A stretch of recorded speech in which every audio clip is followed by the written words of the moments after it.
காரைக்காலம்மை அருளிய அற்புத திருவந்தாதி பாடல் 25. இங்கிருந்து சொல்லுவதென் எம்பெருமான் எண்ணாதே எங்கும் வழி திரியும் எத்திரமும் பொங்கிரவில் ஈமவனத்தாடுவதும் எண்ணுக்கென்றாராய்வோம் நாம் அவனை காணலுற்ற ஞான்று. பெருமான் தமது பெருமை எதையும் எண்ணாது எங்கும் பிச்சையேற்று திரிவதும் அடர் நள்ளிருளில் தனியனாய் அவன் சுடுகாட்டில் நடனம் ஆடுவதும் ஏன் என்பதை நாம் அவனை கண்ட பின்பு ஆராய்வோம். அதை விடுத்து அவனை காணுதற்கு இயலாத அறியா மயக்க நிலையில் இருந்து கொண்டு அவனை பற்றி சொல்வதற்கு ஒன்றுமில்லை. உயிர்கள் தம் விளைவால் அதனால் விளைந்த வினைகளின் விளைவால் அறியாமை எனும் மயக்கத்தில் கட்டுண்டு துயருகின்றன. மயக்கம் தெளியும் வரையில் உண்மை இதுவென உயிர்கள் அறிவதில்லை. மெய்மையைக் கண்டால் மயக்கம் தெளியும். மெய்மை என்பது மெய்ப்பொருளாம் இறைவனே ஆகும்.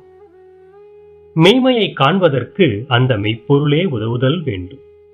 இதையே அவனருளால் அவன்தால் வணங்கி என மணிவாசகப் பெருமான் எடுத்தியம்பினார். அவன் உருவை காணுதல் என்பது உயரிய நிலை. விளைவின் கட்டுகள் அணுகாத நிலையில் இருக்கும் அவனை காணுதல் நமது விளைவுகள் அருந்த நிலையில் மட்டுமே இயலும்.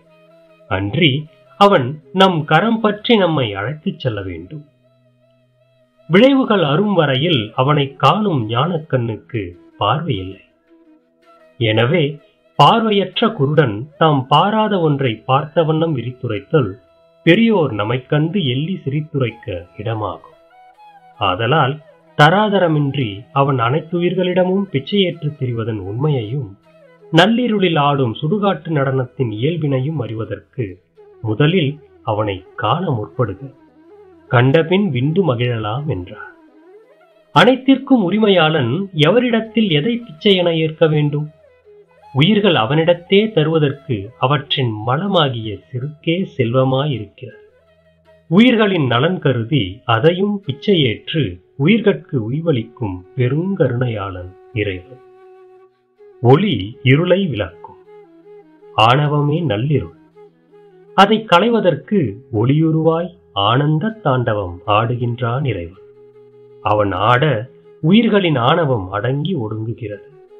அவன் ஒளியுரு ஆணவத்தை சுடுவதால் அவன் ஆடுமிடம் சுடுகாடானான்.